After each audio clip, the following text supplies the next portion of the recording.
What's going on, guys? Just getting set up here. We'll be right started here in just a couple minutes.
What's going on, ladies and gentlemen? Welcome, Vikings fans and fans of all franchises. Welcome to the second episode of Dark Horse Diaries, where we try to light a spotlight on those unsung teams that nobody gets a lot of credit or even talks about in the mainstream media and some of the bigger football channels. We want to really, talk about those teams so that way your fan bases feel like you're part of the group, And today, we got a good one for you guys. We're talking about the Tennessee Titans, the Jacksonville Jaguars, the Oakland Raiders, the New England Patriots, and the New Orleans Saints. So we got a lot to go through. I did a bunch of research here because I wanted to get caught up on what was going on. So there's probably a lot of stuff that is going to be missed. But if you guys are a fan from one of those fan bases, please give me your input in the chat. Don't forget to hit that like and subscribe. We are on the road to 500 subscribers. I hope to hit there by the end of the calendar year. All right, guys, let's get right into it. We got to get into it because Cam Ward has arrived, ladies and gentlemen, and it is amazing to see. So, what a massive comeback. A little bit of luck, a little bit of flash, a little pizzazz, some freaking highlight, like insane plays by Travis Hunter. Man, I'm excited for him to develop into the first modern day two-way player because, man, his potential is unreal. Let's start by talking about that first touchdown, or that first highlight that he had, the massive one where he ran a streaker and had to come back and adjust and catch that ball with two looming defenders in the area. The body control, the awareness of what's going on, understanding what corners are wanting to do because, he's also a high-level cornerback. So it was an incredible highlight and a heck of a feat of athleticism by Travis Hunter. I'm so excited for Travis Hunter. Oh, no, wait. We're not talking about the Jags. We're talking about the Tennessee Titans. Good gravy. Getting a little twisted here. It's getting a little bit late here. No, but let's get to it. We're gonna get to Travis Hunter and Trevor Lawrence and the boys. But first, we have to talk about the Tennessee Titans. Mr. Cam Ward, Calvin Ridley with a couple clutch grabs at the end of the game. The confidence that Cam Ward had in himself. And then that highlight kind of whatever you want to call it, buffoonery, highlight, luck, whatever you want to call it, it was incredible to see. What a meltdown by those Cardinals, and what an amazing game by freaking Cam Ward. There was that one pass that he threw into triple coverage. He thread the needles. The guy dived out in front. It looked like maybe it just barely missed the freaking fingertips of the defender, and he just put it right where it needed to be. You can't teach that sort of stuff, that sort of confidence, that sort of accuracy. So, man, I am excited to see how Cam Ward progresses throughout the year. And then the heart of the team, even though the week before, Cam Ward came out and was like, hey, we're garbage. We're hot garbage. We're trash, and it ain't acceptable. And hold on a sec. I got to get to here. Sorry. I wanted to have my notes, so it's actually going to use... Okay, never mind.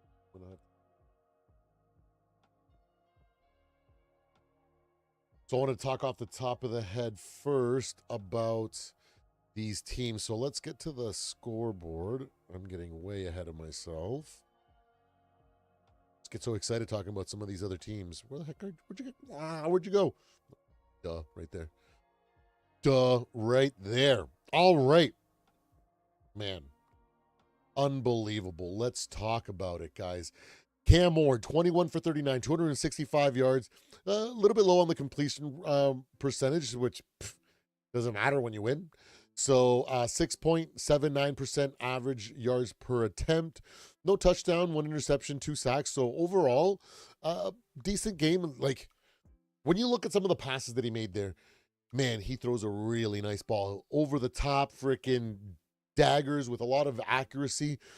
He's got it, man. And it's just a matter of time before he starts putting more and more together, and the O-line starts playing better and better. The run game starts, making some moves. And I feel like over time, this team has a ton of potential. There's a lot of talk about how they shouldn't be, like we should give Cam Ward the ability to, what's it called? Hold on a sec. Let me resize this. We should kind of just ignore what happens in Cam Ward's rookie season here and just give him a pass, and I don't know about that.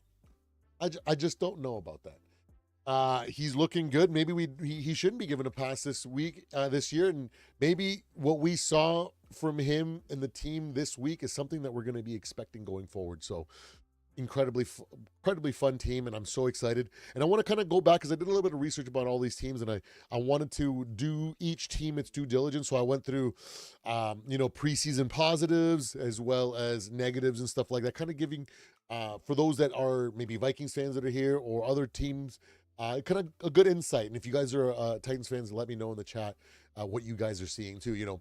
Early in the preseason, we saw some promise, by Cam Ward in his first preseason game versus Tampa Bay. He went 5 for 8 for 67 yards. He showed poise. He completed 5 out of his 6 attempts, and he got the ball back, right? When he got the ball back. In the broader preseason wrap-up, analysts pointed out that Ward's development was a key storyline heading into the regular season, and we saw some ups and downs, and there's a little bit of validity to that, right? And over the preseason, he did pretty good because they ended up closing out the preseason, beating my Vikings 23-13. They had some tight games and they had some flashes, on both sides of the ball. So going into the season, I see why a lot of fans were excited to see what the potential could be, because it's undeniable the potential that the Titans have, right? Some negatives, some health setbacks. They had Tajay Spears suffered a high ankle sprain in the preseason, was carted off, right? A 46-week timeline for something like that, a high ankle sprain is pretty rough, right? So when you lose a key piece, your running back like that, it is hard. But regardless of that, going into the season, they've been fighting. They've been trying to do their best, even though they haven't been able to execute and produce like they wanted to, right? So we've seen some lopsided losses and stuff like that, and it's just a thing that happens with young teams and with a young quarterback with a lot of new pieces. And you know what? I don't think a lot of people should have been really taking too much or digging too deep into that, right? The most important that we saw out of this team, I think, came out of last week, where they just showed so much resilience and poise in that confidence to never give up. You know, I've been talking about that as a Minnesota Vikings fan, how we just have that ability to fight through adversity, and we saw that from Cam Ward and the Titans this week against a team that had basically jumped pretty, pretty big lead ahead on them, right? So for them to show that poise, that commitment, that determination to continue to keep pushing, and sometimes luck is there for those who who earn it. You know, they pushed hard and they were trying to get back in the game, and sometimes when you push like that, good things happen, and they were able to um, do a lot of great things on top of of course, some big mistakes from the Cardinals. You know, dropping that pass before they entered in, before he ran into the end zone. There, I forgot the player's name right now. Just a bunch of boneheaded decisions. So, you know, it is what it is. Sometimes it has to go that way for teams to be able to come up with comebacks. Like a few years ago, my Vikings were in a deep hole against the Colts, and ended up having to bring it back. And although a lot of that credit goes to my team, a lot of the credit goes to the Indianapolis Colts for messing up a bunch. So it's just as much the Cardinals' fault as much as the adversity that the Titans were able to overcome. So I'm really proud of Cam Ward and the Titans for what they were able to do. And then throughout that game, you know, they saw some improvement in their O-line play. You know, they were rough at times, and consistency is one of those things that's very difficult for young teams to be able to grasp. And as we're progressing, it seems like it's slowly coming together. I'm sure there's going to be a lot of ups and downs this season. So until they kind of get that consistency and confidence, we're going to see just a ton of flashes and a bunch of growing pains, which is all right. And that's why I haven't dogged Cam Ward at all. I've actually been rooting for him the entire time. Every week, I'm like, man, I really hope Cam Ward will show out and get his first win this year, and just kind of prove some of the haters wrong. And I'm so happy that he's been doing that. And his confidence has been growing, and it showed that in last week's game. You know, there are some negatives, right? They've had some slow starts, you know, in the first quarter inconsistencies, especially from the offense, right? Sometimes there's been some struggles in a lot of the area. They've shown vulnerability to big plays against their secondary, and then on top of the injuries, right? So pretty standard record for what they've experienced, right? Kind of is a contrast to what my Vikings are doing, right? We've been together for a little bit longer, and we have a lot of confidence in each other. So it's we're able to overcome certain things, right? That a young team that doesn't have that experience, that doesn't have that poise, that doesn't have that camaraderie built up over years isn't going to have, right? So so they're going to struggle a lot more than we did, and therefore, you know, it is what it is. And I think that they're on the right path despite the haters, despite what people say. So I'm extremely excited for the Tennessee Titans, and especially Cam Ward. I really want him to do well. I lost my mind watching those highlights, and I just can't wait to have more games like that, you know. And so far, a lot of things, you know, some of the takeaways that I had was, one, because of what I just said, how, you know, in contrast to my team versus their team with injuries and growing pains, it's clear that they're a team in transition, right? The 2025 Titans aren't built to be a juggernaut right away. You know, the problem, they see the priorities are not for that goal of pushing into the playoffs or making runs. Their priorities is trying to, like, push some growth out of their team, you know, giving the opportunities to Cam Ward and letting him learn through the game, as well as, you know, determining what pieces, some of these young guys that you guys have brought in, you know, Ward, Cam Ward for sure, Gray and Line, you know, they need to find out what you got with them, right? So, but good things, like I said, resilience and strength is something that is so important. I remember when my team sucked and we'd let a team, you know, score 2 field goals on us, and I'd be like, That's a 6-point lead. We ain't coming back. We're just garbage. We're not going to be able to do that. We just didn't have that fight, that poise or that resilience. We just crumbled in those years. And it's awesome to see a team that doesn't have that kind of backbone or hasn't have that experience to draw on from most like last year or recent years, right? And to see them find or have that already is something to be extremely, extremely excited if you're a Tennessee Titans fan. So, you know, so far we're seeing if their roster, because their roster's being tested, right? We'll see what happens with their backups. There's when we've been dealing with adversity and injuries, and what I've been saying is like I don't see doom and gloom. I don't see disaster. I see opportunities, and I think that even though the Tennessee Titans are suffering a bunch of injuries right now, they those are just opportunities for their backups and these players that have been sitting there on the sidelines just hoping and praying for an opportunity to show that they belong, that they too have the what it takes for them to invest in them, right? You never know. You could see a guy come out of nowhere and develop into a starter that you guys had no clue would be that, right? And when these opportunities come through the avenue of injuries to other teammates, it's a great thing to see. And I'm hoping that you guys face the adversity and take advantage of the opportunities you have. And I think that you guys, with your resilience, are going to be able to do that.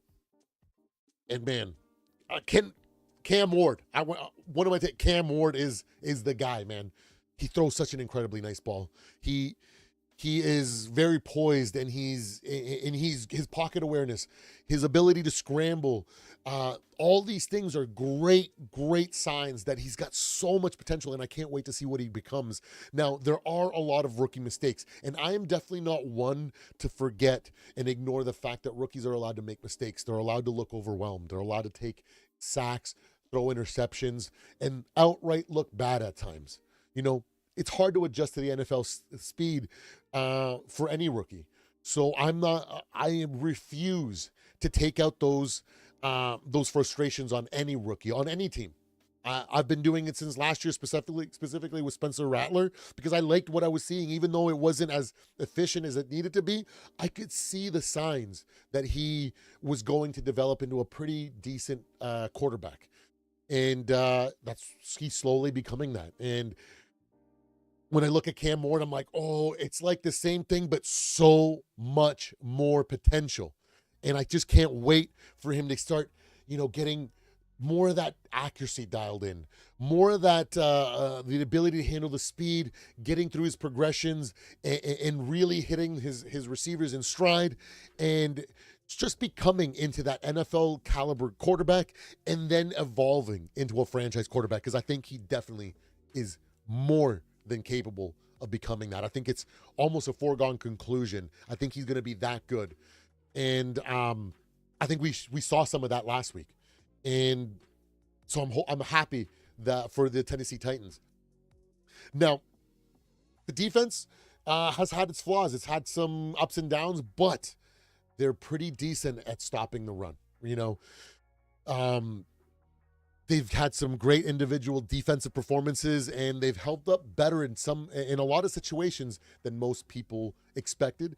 And when you're a young team, defense has to be one of the areas you have to be strong in. If the offense is going to be growing and having some growing pains, the defense has to lock in and be more efficient and more of the backbone to allow, the offense to get more opportunities. Because the better the defense, that means the easier it's going to be for them to get the opposing team off the field quicker. That means that Cam Ward will just get more drives overall in comparison to his opponent. And even if he doesn't ball out every single try, it's just another drive in which he can continue to grow, continue to develop, and continue to gather those so needed experience that for him to become the guy that I see he's going to become. But they're at a 1-4 start, and I think the time is ticking for your head coach. I don't think he's going to be there start of next year. I think that throughout the roller coaster of this season. I don't think your organization is gonna handle it very well, and I feel like at the end of the season they're gonna just let him go, and they're gonna go out there and look for one of those young, innovative offensive coordinators, or maybe even offensive minded coaches. We've seen what Jacksonville did, and we're about to talk about them next. And they've poached. They got Leon Cohen, who is part of the Mike Shanahan, Sean McVay, KOC coaching tree, right? And there, it seems like people are looking for that coaches or staff from that coaching tree to kind of bring in. So I would not be surprised if you guys went out and found a coach, an offensive minded coach, to focus on helping develop Cam Ward and giving him more of a offensive perspective while he grows, because that's what he needs. And I'm so excited. I'm so excited for what's to come for the Titans, and big ups to you guys. An incredible, insane comeback victory. All the things that needed to happen went right for you guys, and it was incredible to see. And I'm so happy that Cam Ward has arrived, and I'm sure that he has definitely got those haters second guessing the stupidity that they were saying leading up to that game. So big ups to you, Tennessee. And now let's move on to the Jacksonville Jaguars. Good gravy. You know what I should do?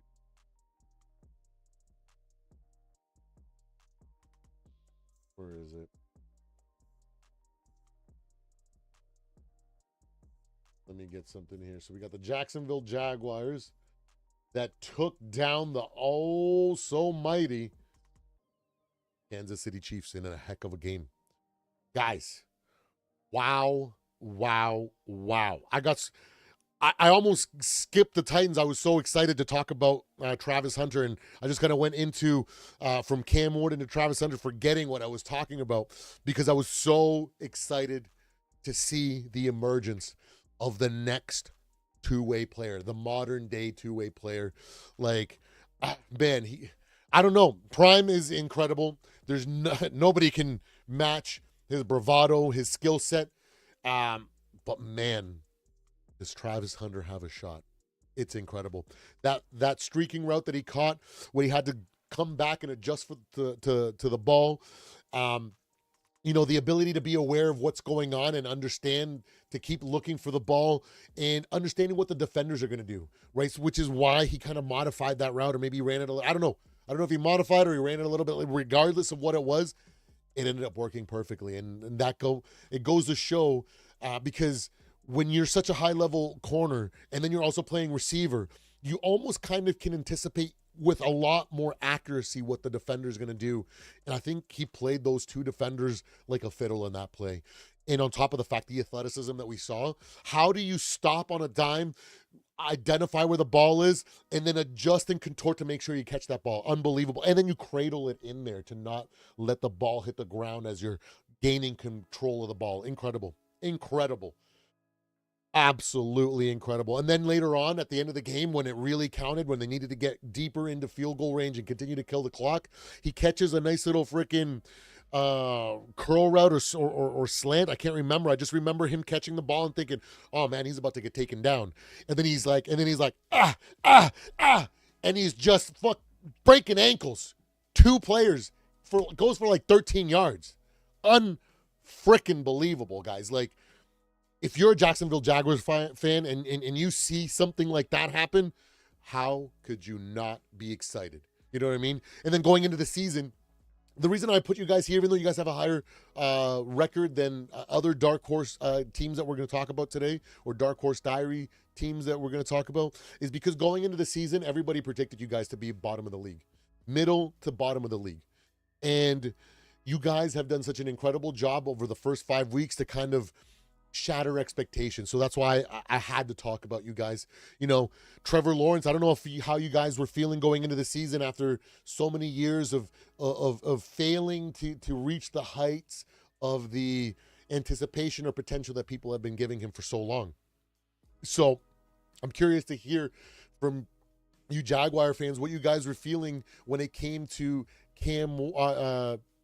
to Trevor Lawrence going into the season. Were you guys starting to buy the narratives?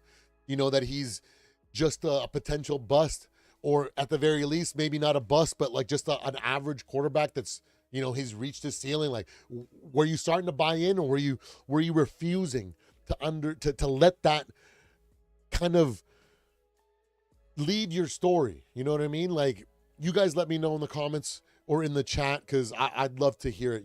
But what an incredible start. The Mike Shanahan coaching tree, his son, KOC, Sean McVay, now Liam Cohen, has done an incredible job of transitioning and making it work with the guys that you guys have, and trying to create a new culture, a new way of playing football, because he's definitely a different style coach than what you previously had. So it's really nice to see, and I know you guys poached a couple of our coaching staff in the off season, so I can see similarities in your guys' the way that you guys play football to the way that my Vikings play football, to the way that the 49ers or the Rams play football, right? So, or even those old school Washington Commanders when Kyle Shanahan and Mike Shanahan were there, right? I see it, and I see the potential. I'm so happy that you guys are doing what you guys are doing. Trevor Lawrence, hasn't had a great statistical start to the year, but he's doing more than enough. And at the very end of the day, who the hell cares? If you guys are winning games and you don't have like the superstar stats, when did it start mattering that you have to have like massively like amazing stats in order to be like, hey, you know what? We are a good team. You know what? A few years ago, I remember even 10, 15 years ago when people would be like, oh man, they'd be like hyped if a team, battled adversity and came back and won in the last play of the game. It was like, they would be saying the opposite of what people say now when teams struggle. They'd be like, can you believe it? That is the will of a champion. That is, all these same cliches. And then fast forward to now, my team gets, they're just pretenders. It's just the Jaguars. It's only 5 games. And I'm like, bro, can you guys open your eyes to what's actually going on here? We're seeing freaking playoff pedigree starting to form in some of these teams. We're seeing potential becoming a reality. And if that doesn't get you hyped up, and if you don't look at it that way, bro, you are too jaded when it comes to football. You gotta disconnect a little bit. Go take a week or two off and let yourself recharge. Your batteries are drained. Like, I don't understand why people would after watching such an incredible game. I'm not a Chiefs fan or a true Jaguars fan. I just love football, and I love watching the way the game goes through or happens. The back and forth. Oh no, somebody got punched in the mouth and they're down 2 scores, 3 scores. Can they bring it back? You know what I mean? And then when they do, it's like, wow. Where I'm like, that's an incredible feat. This team might be legit. Others are like, it was a fluke. Whatever. They'll be in 8 weeks. They'll be middle of the pack. Mark my word. What the hell happened to you? What the hell happened to fans? But you know what? I'm excited for these Jacksonville Jaguars. That's why I went through and look at some stuff and I wanted to go over some of the trends and themes that I had picked out for them. That like I've been saying, resilience and grit, man. Is that something that just comes from the Mike Shanahan, KOC, Sean McVay tree? Now the Liam Cohen led offense or led team? What's going on? Is that just built into the way that they teach football? Because you're going to deny that the Rams and that the 49ers and the Vikings don't have grit? Damn sure they do. Are you going to deny that the Jacksonville Jaguars do? Absolutely not. They are fighting. They're developing and growing into the team that they want to become. And it's an awesome thing to see, man. And, maybe in past years people were like confused. What is this Jacksonville Jaguars team? Are they supposed to be a team that's got like the golden boy throwing for a ton of freaking stats? Because it's Trevor Lawrence with the golden hair.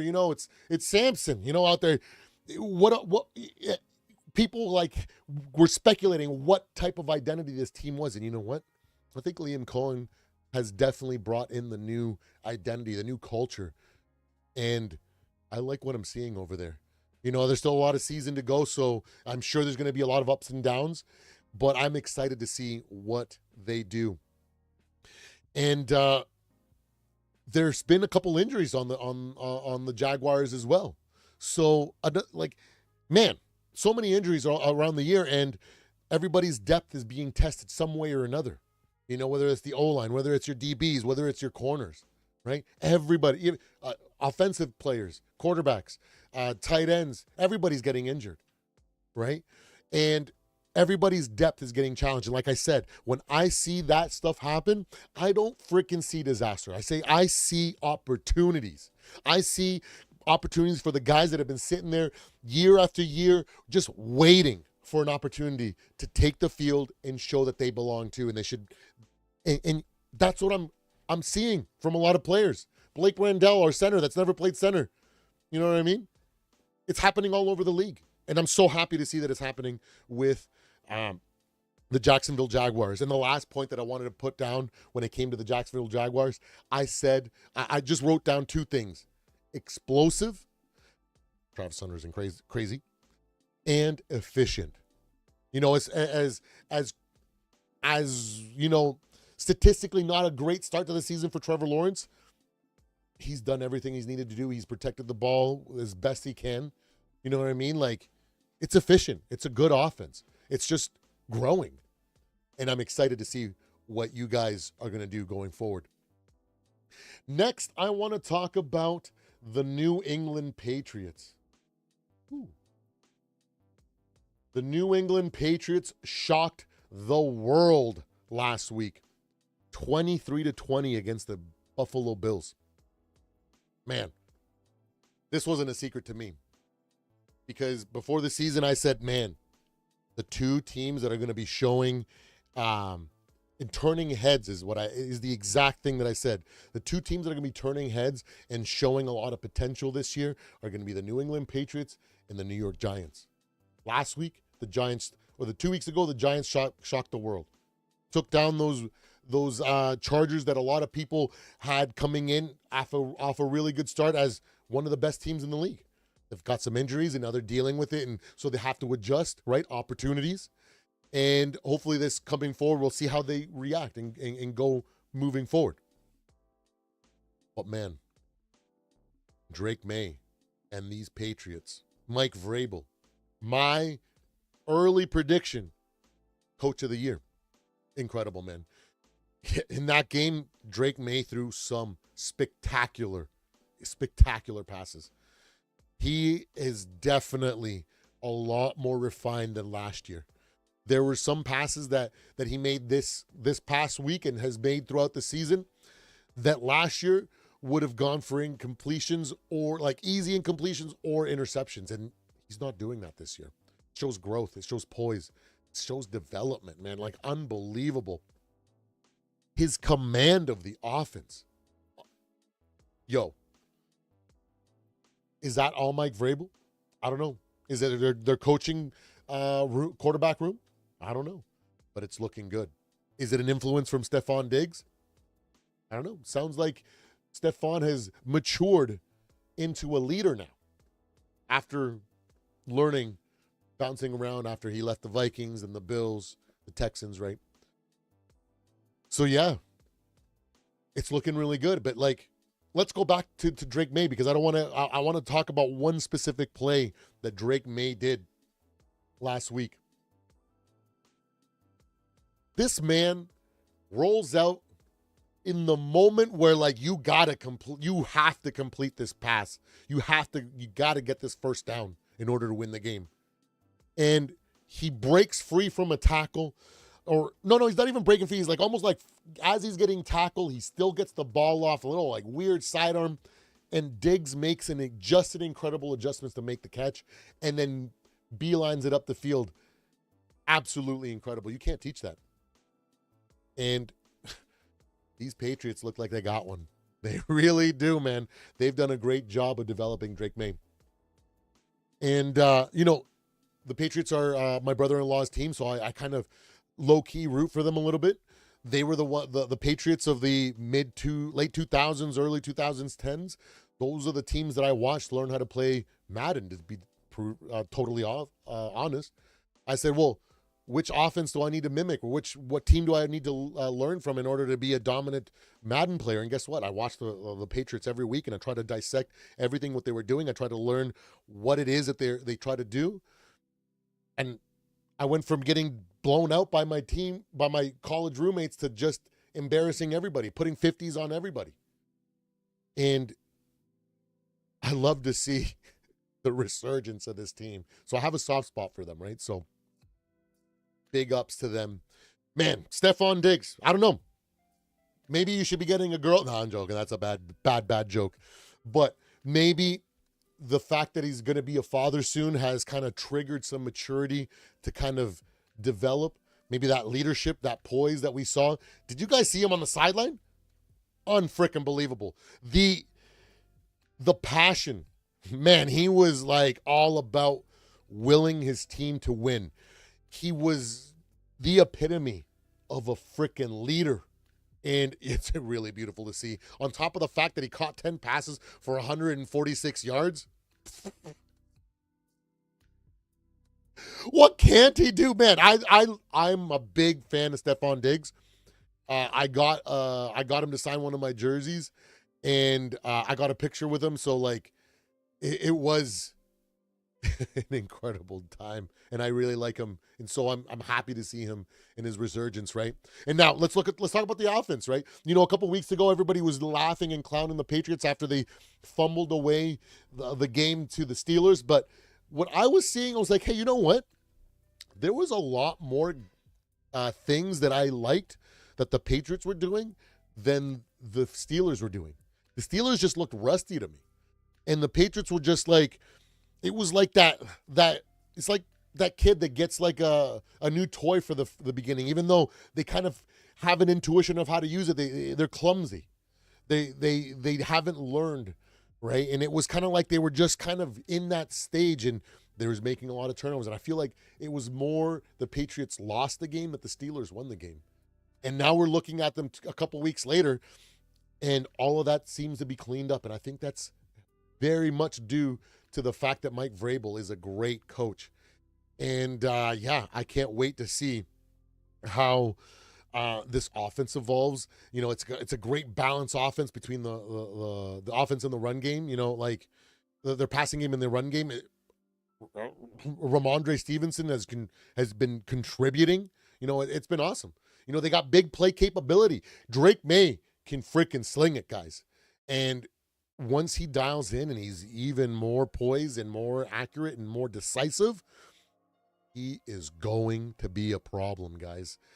Next year, the year after, this team is going to quickly evolve. If the trajectory keeps going the way that it's going, this team has the ability to evolve into a solid team, maybe a contender for their division, and even potentially a playoff caliber team.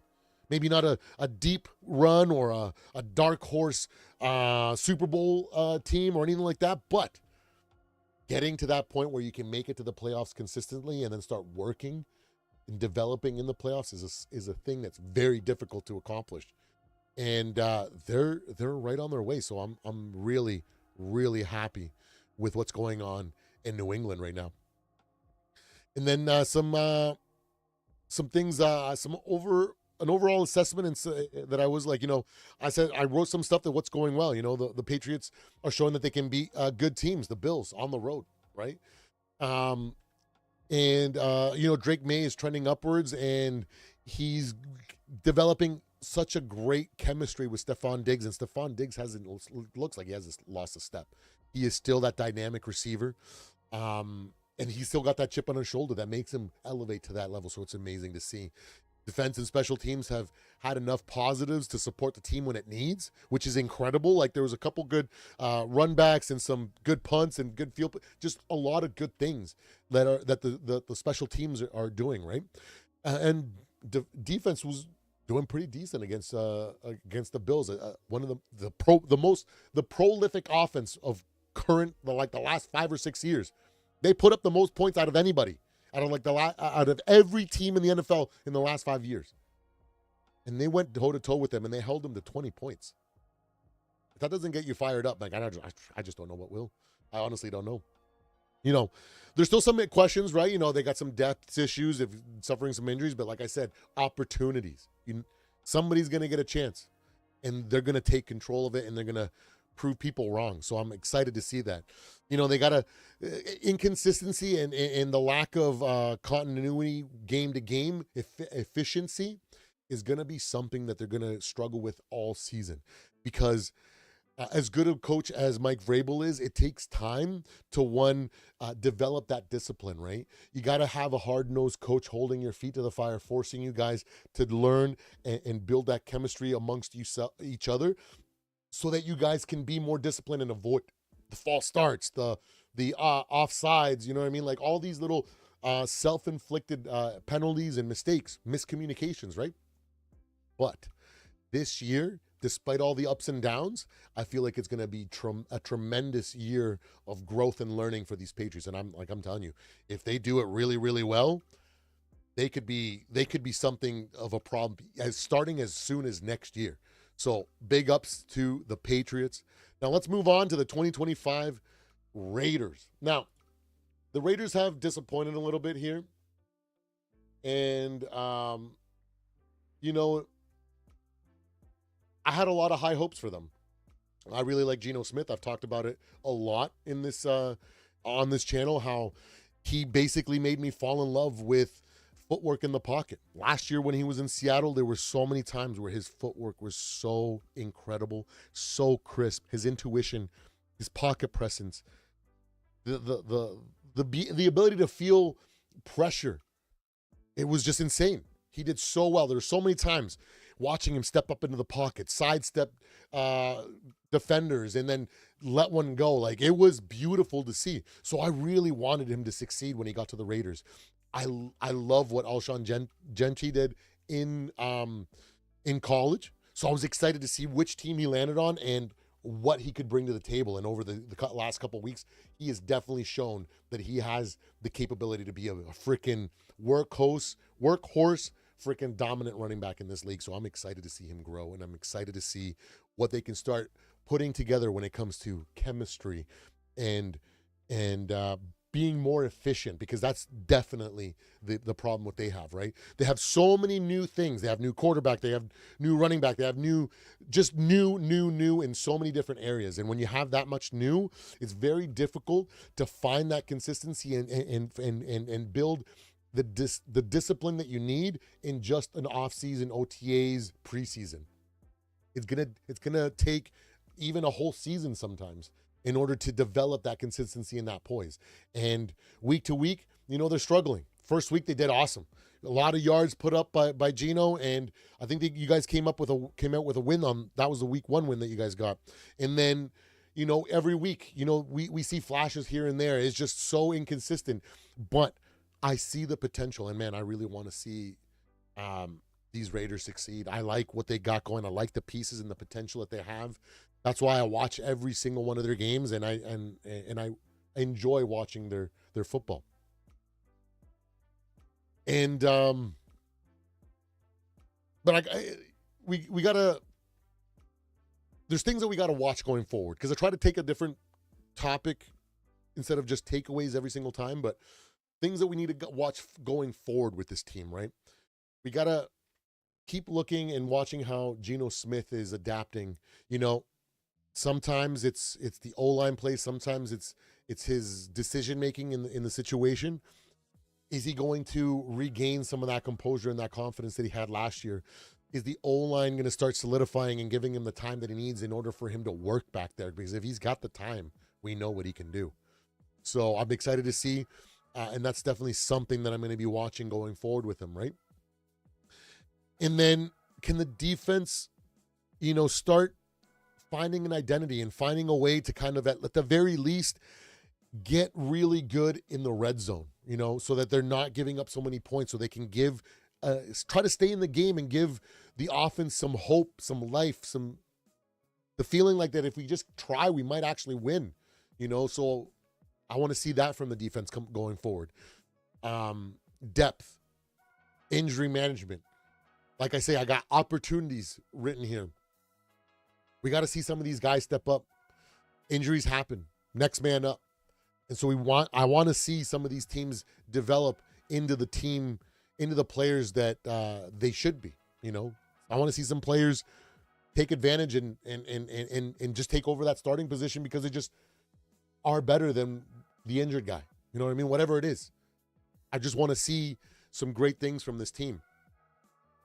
Now, 1-4 morale and culture is something that maybe needs to be looked at, or maybe is something that's still a work in progress. I like Pete Carroll. I think he's able to lead a team. I think if he's got the right pieces and if he can get the production out of his team, he can field really quality good teams, and he can make sure that they're constantly pushing towards playoffs and stuff. We've seen him do it before. So that's what I'm hoping for, and I'm excited for when it comes to these Oakland Raiders. Man, a little bit of a brain fart there. Let's move on to the last team on the list today. We got the New Orleans Saints. Maybe I should have left that there, the highlights going the entire time. It's a little bit late for that one, but New Orleans Saints, where are you guys? Coming away with your first win of the season. That's what I want to talk to you guys about. Well, that's why I put you guys on the list today, because you guys came away with a good one, I've been very high on Spencer Rattler. I've been saying I think he's going to be a very good quarterback. I think I don't know if he's going to be a franchise guy or an above average quarterback, but I feel like he's going to be the type of quarterback that's going to give you consistency at the position. He's not going to give you too low of performance, and he's just going to be able to do enough while a team rebuilds, or while a team's kind of like the middle of the pack as they try to develop consistency and become a solid team, right? I feel like he's the perfect quarterback for that. He does a lot of great things. I like his footwork. I like his decision making. I just like what I see from him. I feel like he looks like a starting quarterback in the NFL. So I'm excited to see what comes from there. I still love Alvin Kamara. He's a great running back, and I want to continue to see him do. I know he's older now and whatnot, but it is something that needs to be applauded too. He's still got some moves. He's still got some stuff, but I like him, and I hope that he continues to do well. Other thing that I wrote down for like strengths, or positives, you guys have been pretty defensively solid at times. You guys are able to take away the edge. You guys played pretty decent defense, and if you guys can elevate and find more consistency there, man, you might be able to give Spencer more drives than the other team, and giving him the opportunity to just put more points than the other guy.